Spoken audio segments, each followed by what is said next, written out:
All right. So I want to tell you about when I first learned about sync licensing and that you could actually get paid, or when I learned you can actually get paid for your music being on TV. But I'm finishing up a track that I want to submit to MTV's Catfish.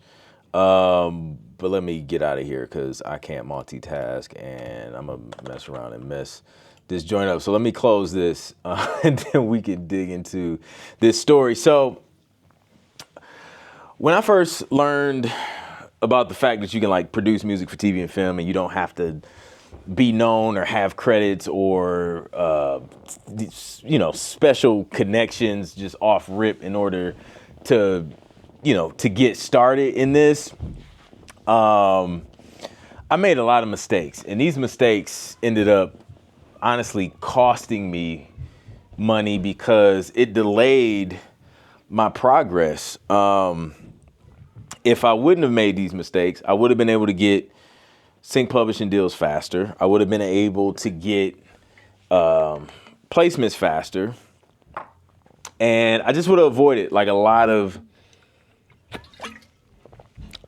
time consuming and costly mistakes. And I probably would have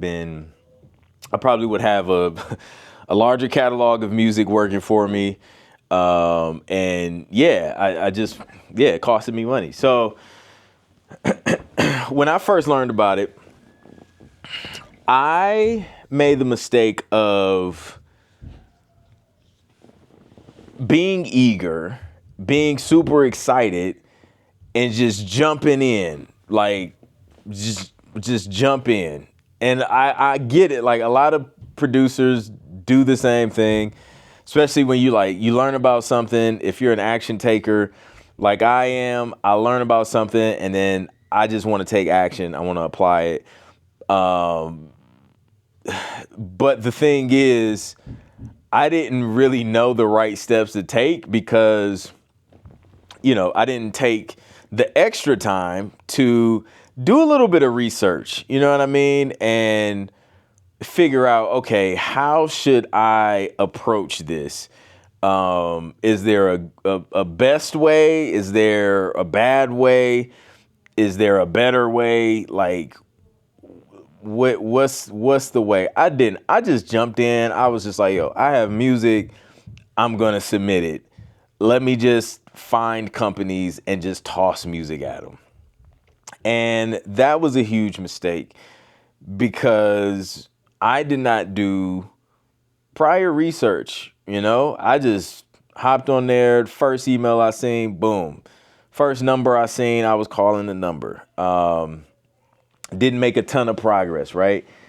So after doing that for so long, you'll start to get discouraged because you're wondering why nobody's hitting you back. You're just like, yo, I know they have music. They represent music for TV and film. I hear that there's a need for this and they'll work with independent producers like myself, but nobody's hitting me back and I don't know why. And then you start to go through, I started to go through this whole starting to just self-doubt. Well, maybe my music's not good enough. Maybe I submitted the wrong style of music. Maybe the mix needs some work. Maybe they didn't get the email. Maybe I should hit them up again. And then that turns into a whole thing. So one thing I learned just through trial and error was to just take a little bit of time and do some research first before submitting. And it doesn't even matter who you're submitting to. This could work for artists. This can work for, production music companies. This can work for music supervisors, anybody. Taking a little bit of time to do research would have definitely yielded better results. And I feel like I know other producers make this same mistake when they first hear about sync. They get excited. they hear, submit to these companies. They may even find some companies to submit to, and then they just flood them without doing that prior research. So what does that research look like? Matter of fact, here, I'll show you. Got lights falling and whatnot. So I'll give you an example of a publishing company, right? Let me see. Of a website. So here, I don't know the best way to show this to you. So here we got a website, right? Yeah, I'm blocking. Listen, you should stay there. Don't move. So if you scroll to the bottom of this website, right? This is what is this? West1music.com. They're a production music company, sync publisher, whatever. You scroll to the bottom of this website. Matter of fact, let me pull the camera up over here so you can see this. All right, so as you can see here, this is a publisher that you can submit to for free. You don't have to pay, any like submission fees and any of that, man. Like, listen, if your music works, you can join us. So right here it says join our composer community. So you tap on that.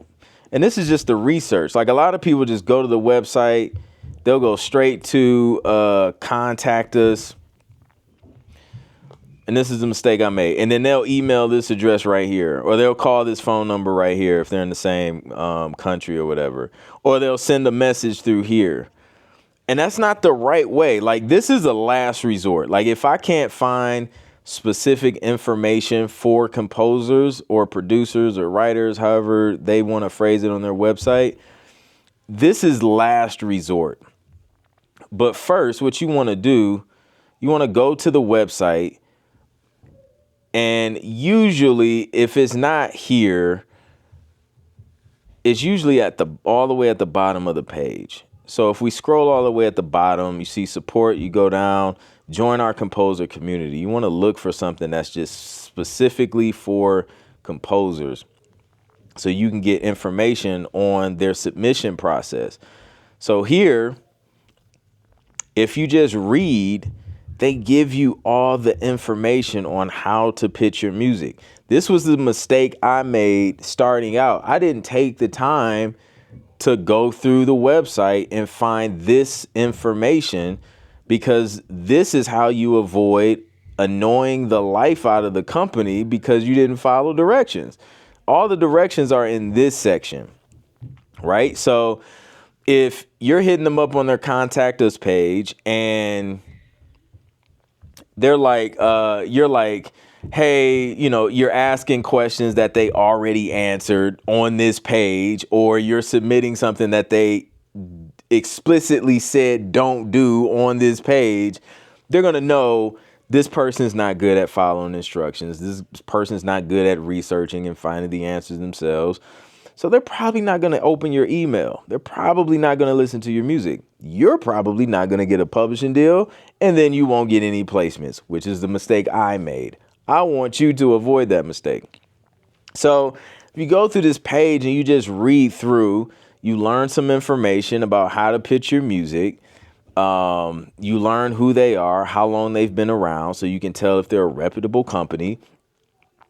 And you can even see some of their past work to see, have they placed music on shows that would align with the type of music that you do. And just doing that little bit of research alone will take you a long way, because it shows you just know how to follow instructions. And then if you notice, once you click on the actual the contact us on the actual website, it actually leads you to a completely different email address than the one on the standard contact us page.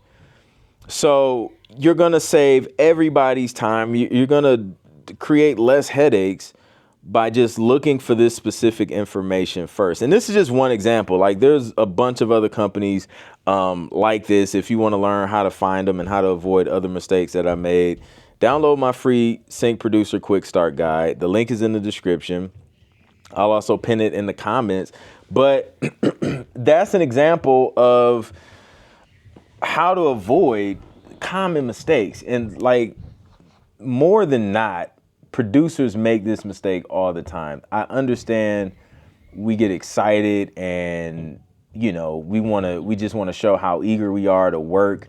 And a lot of us can do the work, but you don't even get to the work if you don't follow instructions, right? If you can't get your foot in the door because you didn't read or you didn't take the time to research, then you're putting yourself at a disadvantage, because the producers who are going to take that extra time to go through a website like this and submit through the proper channels and submit the way that the company is being asked to submit, because that varies as well. Like, every company doesn't want music the same way. Some companies may say, hey, send me a WeTransfer link.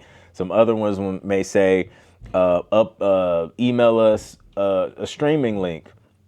Some others may say, hey, you know, drop it in our Disco account to where, you know, it sends it to their Disco inbox, which is basically another like file management service. But every company takes music in different ways, and you want to make sure you're figuring out what that way is so that your music actually gets heard, so that you can eventually get to the next step, which is hopefully signing some music to that publisher, and then that publisher placing that music for you. So this was one of the mistakes that was just costing me money. You know, there's other ones I made. Like I said, I put them in the guide to walk you through the steps so you can avoid a lot of those same mistakes. And hopefully it won't cost you as much time and as much money. And hopefully that helps you to be able to see like what that looks like. Now, every site, it may not be laid out like that. You got to take the time to go through the site, figure out if, you know, where that information is. But that's what you want to look for. And once I learned that, I started seeing more results in this space. I started getting more licensing deals, starting getting more placements, because every step of this process, just the licensing process, man, is just following a bunch of instructions. So you have to be able to do that in order to really see success in this space. And just in life, like, listen, if you can't follow instructions with anything, like, you can't even properly bake a cake, like, if you can't follow instructions. So learn how to follow instructions, and you'll be ahead of like 98% of the people who just don't, for whatever reason.